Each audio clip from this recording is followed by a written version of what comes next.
Hey Clashers, I have combined two of the top strategies right now in the game and have created my own little strategy. And I'm talking about the Warden Charge with the Rocket Loons and as well the Warden Charge with the Furnaces.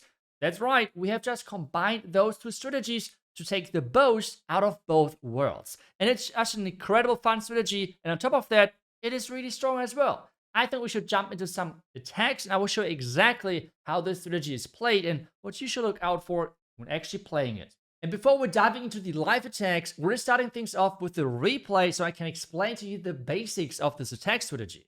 And no big surprise, but the key of this strategy is the Warden Charge. But I know the Warden Charge can be a little bit tricky. This is why we're bringing the Furnace in here. The Furnace is doing two things with the Fire Mites. The first thing is going to speed things up. You can see with the Fire Mites dealing damage, the Warden is going to be quicker moving through the defenses and the buildings in general. The Fireball on this one was great value, which is always something nice to go for. But the key thing here is to go for splash damage, because this is as well which is represented in your approach with the Warden. With this strategy, you do not want to go into splash damage if possible. The reason is that multi-inferno towers can really hurt those fire mites and they will never reach any building, which makes them pretty much zero value. As well, we're not taking many of the furnaces because otherwise those fire mites will just completely overkill buildings and we're wasting their value. This is why you're trying to deploy them in 2 to 3 groups, which means just as I did in the beginning, 2 of the furnaces, and then we're deploying 3 furnaces, so never really deploy more than that, because then they will just overkill the buildings, and this is why I don't really like, strength-wise, the mass furnace approach, because you're investing too many fire mites and they're just overkilling the defenses. This is why we're having only 6 furnaces in this army to then have the power of the Rocket Loons to make things even stronger. So, as I said earlier, we're bringing the best out of both strategies into this one. From the Warden Charge with the Rocket Loons, but as well as supporting the Warden to make it even stronger with the Furnaces. And why is the Furnace so important for the Warden Charge? You have seen it earlier with the King, no problem to take that out. The Fire Mites are super strong versus defending heroes, but as well versus defending Clan Castle, it makes it super easy to approach those. Otherwise, you can be stuck on Ice Golems for quite some time, especially if the poison is forced versus the defending Furnace. After that, you're pretty much just going in with your heroes, and there is again 2 different options. The first thing you typically always try to go for is go with the Flame Finger, but not always you will find value. This is then where you're going to use the Siege Barracks with the heroes together with your King and Queen. The Minion Prince, I just personally think it's way better than the Royal Champion as a follow-up. The reason for this is that not just we have the Dark Orb, but as well the Metal Pants, which means we're super tanky, and we have as well the Rocket Loons to scout for Black Mites and keep this hero alive even longer. And one of the strongest defenses, which is the Merged Cannon, cannot really fire back, which is a huge problem for the Royal Champion. In this attack, you can clearly see we did not even need that hero. It is an incredible strong strategy, which has so many different tools to take down a base, and that is just crazy fun and really strong. So let's dive into a couple of attacks. So I hope I was able to explain the raw basics, but let's take down some bases and have some more fun.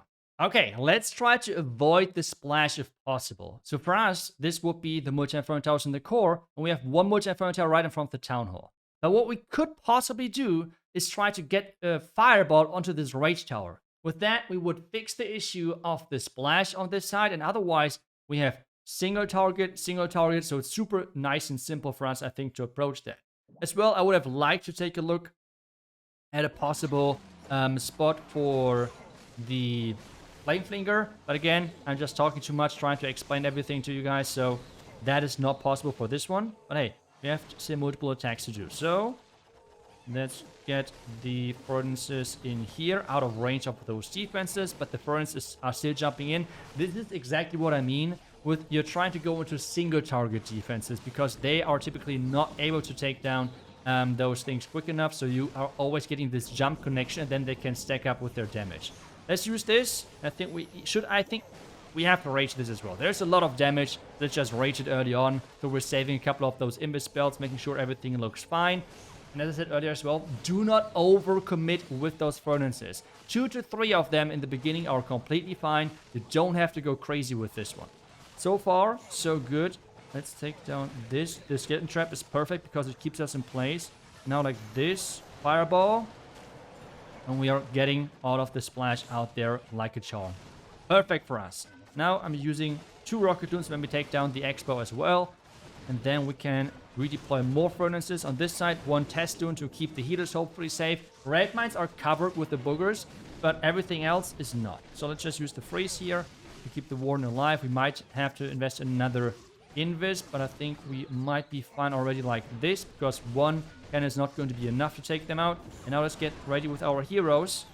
Wall break in here. But you always have to check everything and make sure that the other stuff is safe. And now we're working our way slowly towards the town hall. The one thing which I'm worried about right now the most is the fire, the flame finger right here. For the warden, it's always a bit tricky. But let's see how good we can handle this. But I think, wait a second, I would just do it like this. Ability, obviously. This. And we're just adding a little bit of support here. That. Looking good. Perfect for us. Now the minion principality like this. Let's use the earthquake like that.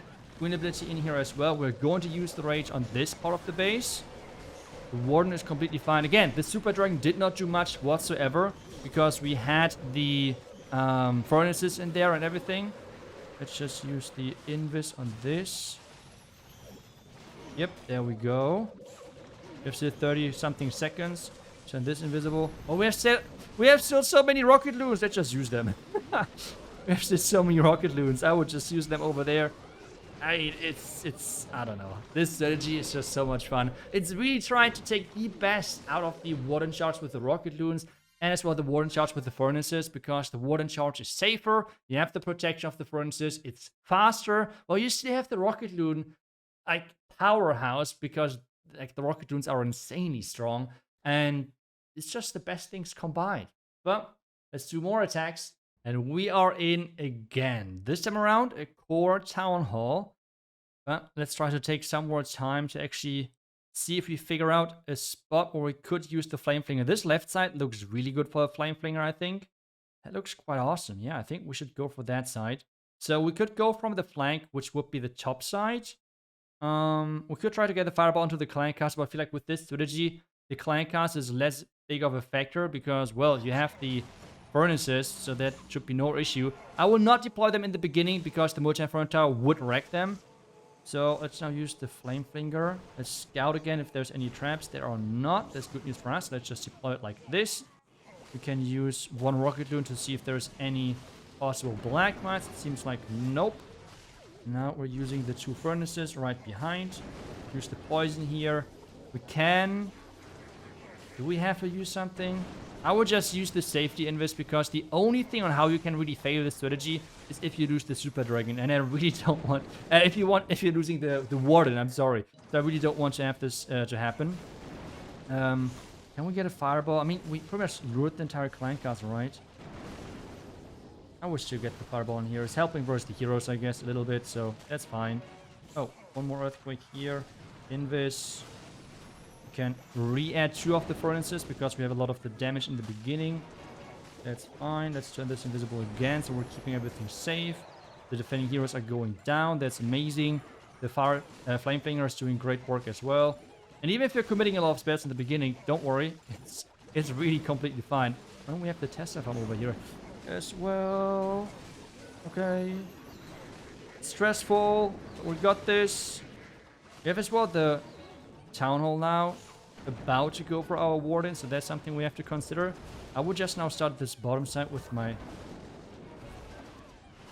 king. I'm sorry that I'm talking less, because like still a warden charge, so even though we're making things easier, it is not. Oh my gosh, that was bad. Okay, let's see if we can still save this. Have the rocket loons like this with the minion prince going for the core. We still have the king ability. I mean, if we can save this, I feel like that is really like the true testament to the power of this round. Because, I mean, everyone can, like any strategy can really triple if everything goes to plan, right? So that is kind of like what you're looking for. That were a lot of black mines. What did this guy expect? Like coming in there, I don't know. But take a look at this. We have so much still left. Yes, the warden died, but I guess he did his job. This base is completely gone. It's as simple as that. There we go. I mean, give it a try. As well, if you're wondering, no, I don't think it's like a top 5 strategies or anything. The main reason is because I think the regular Warden charge with Rocket Loons might be a little bit stronger, but this one is way easier because of the furnaces and the support to the Warden which you can provide. And at this stage, you can make any strategy better if you're just adding a Royal Champion in this charge. But at this stage, I'm just getting bored of it, which is just my personal opinion, okay? So don't go crazy at me for that. I just want to try to play something without the Royal Champion charge, and this is something which I really enjoy. For this specific strategy, though, if you're wondering, in normal mode, I think the Minion Prince with this equipment combination is stronger and better when you're not playing an Invis Royal Champion charge than the Royal Champion. Because, especially in combination with the Rocket Loons, it just has so much power. You have the option to save it to with the Rocket Loons or Black Mines. You have yourself the Dark Orb, which is just as strong as the Eternal Tome to some degree. So it is just...